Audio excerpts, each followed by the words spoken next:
Aspiring sincerely to an international peace based on justice and order, the Japanese people forever renounce war as their sovereign right of their nation and the threat or use of force as a means of settling international disputes.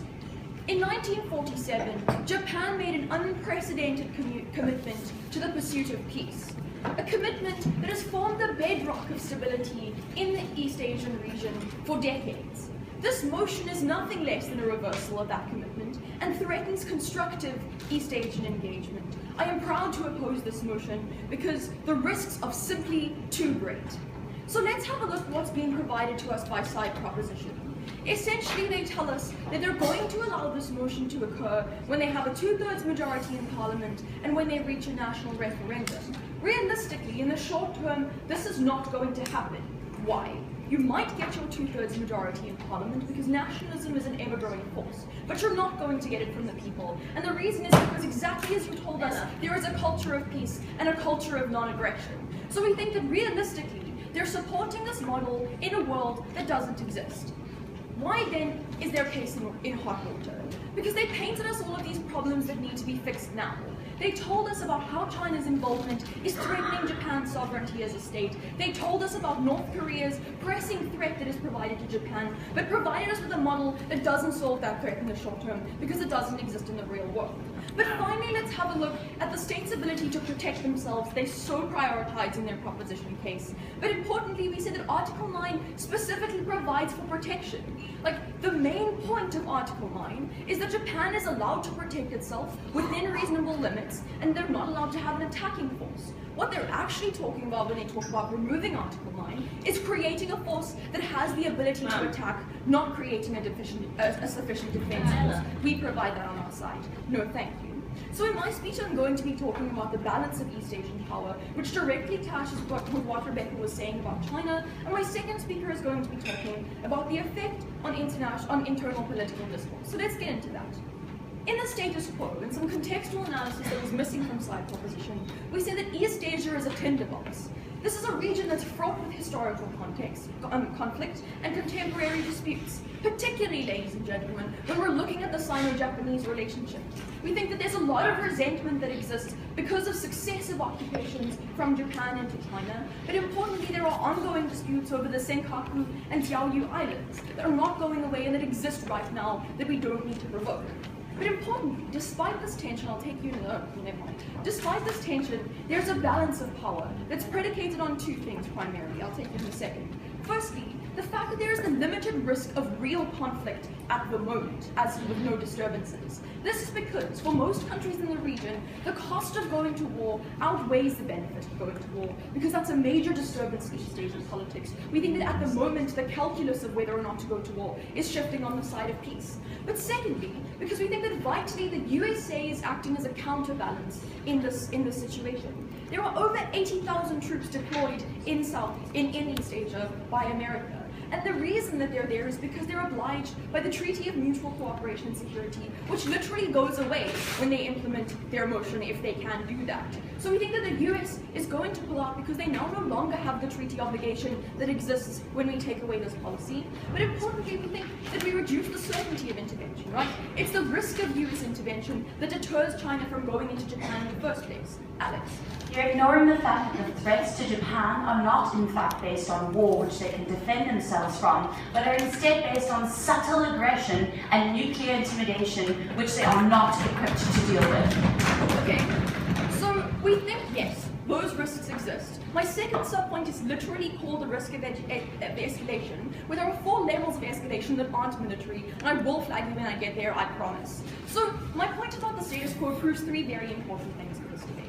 Firstly, that the status quo is fragile, but stable and predictable as it is at the moment. Yes, it's very tense, but without any change in the status quo, we're not likely to see war, we're not likely to see aggression. Secondly, no thank you, we think that for the moment, under this treaty, Japan is safe.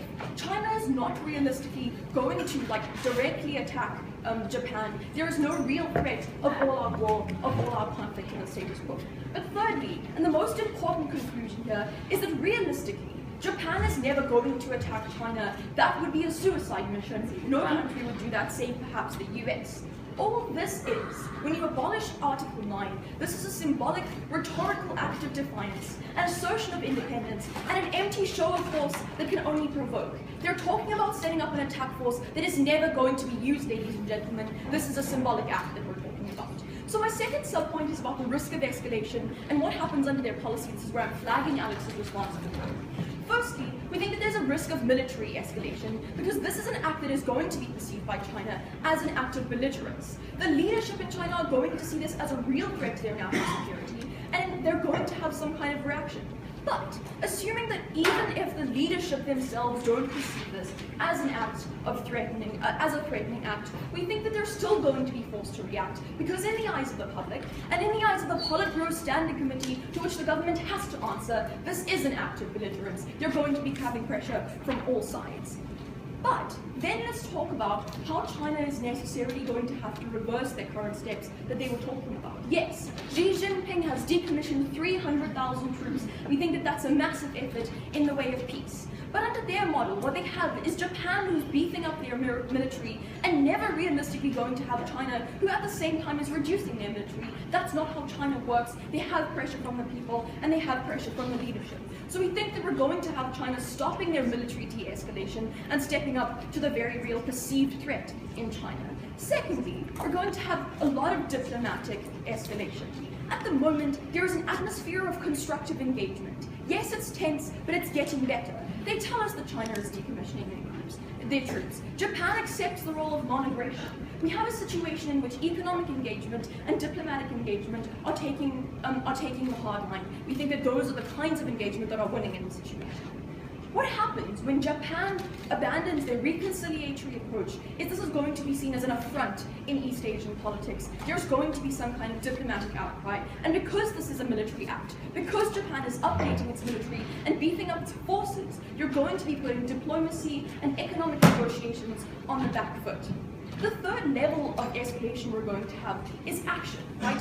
Every time there is a small misstep in East Asian politics, there is some kind of small military action that happens. So China flies jets over Asian airspace. It's small things like rallies and proving that they have strength, proving that they have force, and throwing their weight around in politics. So we're likely to see small actions that happen on the part of Japan and China that are going to further heighten the tensions in this situation, places like Senkaku Islands and the Diaoyu Islands. But finally, and we don't have to prove that this is going to happen, we simply have to prove that there is a very significant and real risk of it happening, so we wouldn't adopt this motion, is that we think that all-out war is something that might happen in the future if we adopt this motion.